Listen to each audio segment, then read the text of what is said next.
आपने हमें चप्पल मारी, हमने कुछ नहीं कहा। आपकी वजह से वीर ने सबके सामने बेल्ट से मारकर हमें घर से निकाल दिया, तब भी हमने कुछ नहीं कहा। और आज ये घटिया इल्जाम लगाया चंपा के साथ, पर फिर भी हम आपको कुछ नहीं कहेंगे। जानती है क्यों? क्योंकि यही संस्कार है ग्वालियर घराने के। आखिरकार ऐसी क्या दुश्मनी है आपकी हमसे, जो इस हद तक बार बार हमारा अपमान करती है? क्या नंदिनी से प्यार करने की इतनी बड़ी सजा मिलेगी मुझे?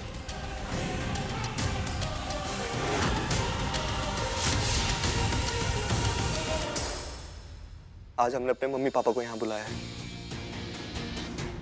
सबको सरप्राइज देना चाहते थे। पूरे रीति रिवाज के साथ नंदिनी का हाथ मांगने वाले थे। इसकी हिम्मत कैसे हुई जय के ऊपर इतना घटिया इल्जाम लगाने की? हाँ, सोचा था इसी बहाने रानी सा को भी घर ले आएंगे, लेकिन आपने सब खत्म कर दिया।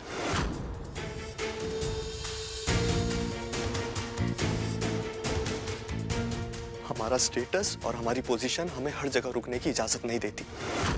बहुत बड़े परिवार का भार है हमारे कंधों पर, लेकिन रानी सा ने हमसे वादा किया था कि इस घर में हमारा सम्मान होगा। पर अफसोस, बदले में मिला तो सिर्फ अपमान।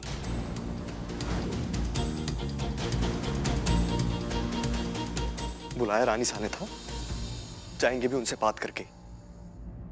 अभी उन्हें फोन करके बताते हैं कि उनके पीछे इस घर में हमारे साथ जो हुआ है, उसके बाद हम यहां एक पल भी नहीं रुक सकते। और वैसे भी आप सबको तो हम पर डाउट है ना, तभी तो सगाई के लिए समय मांग रहे हैं। प्रिंस, आप दीदी को फोन मत करिए, हम सब सॉर्ट करते हैं। कुछ बचा ही कहाँ है जो सॉर्ट होगा? हम रानी सा से बात करके चले जाएंगे। रुकिए रुकिए जीजा साहब, आप प्लीज प्रिंस को समझाइए। दीदी को पता चल गया तो बहुत बड़ी मुसीबत खड़ी हो जाएगी।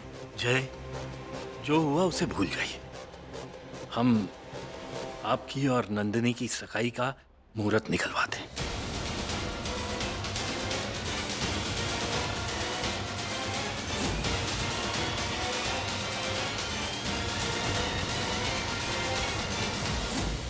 अभी आप जाइए, आराम कीजिए। आगे की बातें हम आराम से करेंगे। जी ठीक है।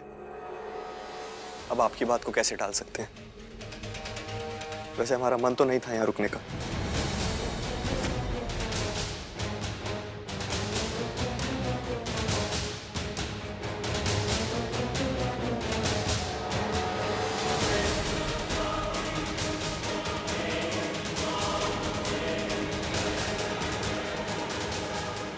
मासा, आइए पंडित जी से मुहूर्त की बात कर लेते हैं। पापा, लेकिन ये क्या हो रहा था?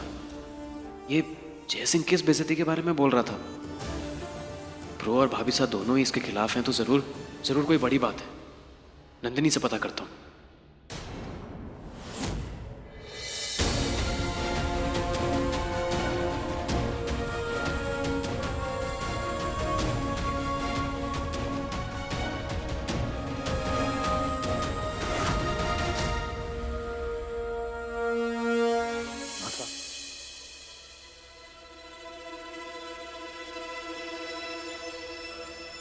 पलक झपकते ही पूरा बाजी पलट गया।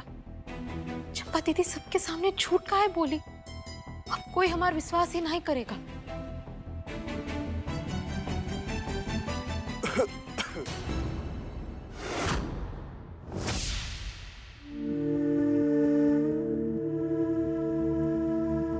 आसपास चेक कर लें, कहीं कोई देख तो नहीं रहा है।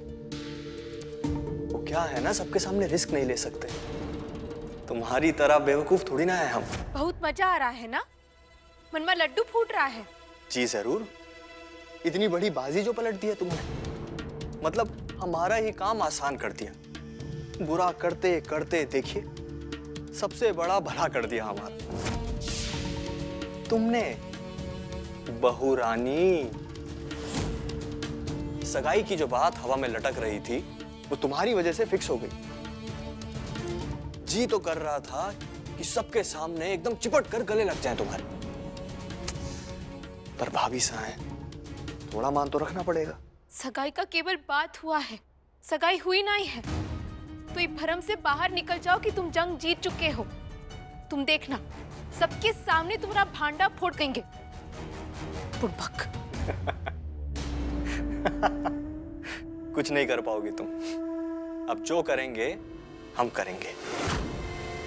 वैसे जो कुछ भी आज हुआ उसका हमें बहुत बुरा लग रहा है।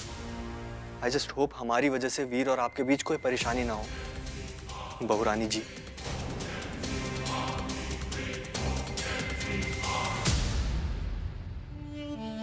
कुंवर साहब, ठीक है ना आप?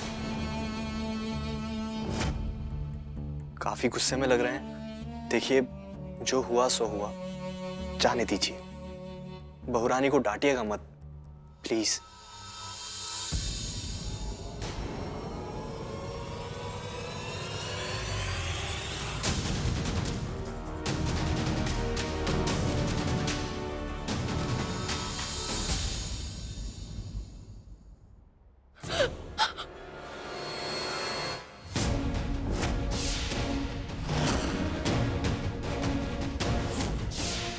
मना किया था मैंने, एक बार नहीं 100 बार समझाया मैंने आपको कि इस चीज को मैं अपने तरीके से हैंडल कर लूंगा।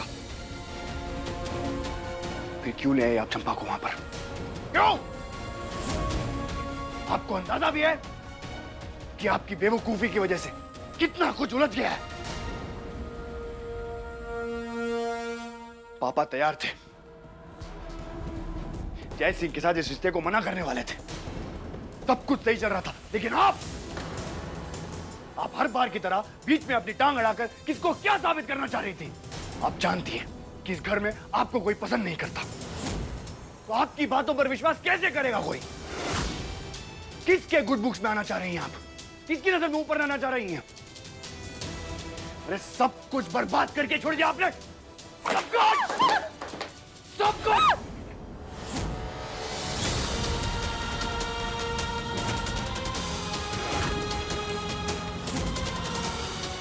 डॉक्टर साहब, वो चंपा दीदी के साथ बदतमीजी कर रहा था। हम तो सब सही करने चले थे, उनको इंसाफ दिलाना चाहते थे। हमको नहीं पता था कि आखिरी समय पर वो ऐसे पलट जाएंगी।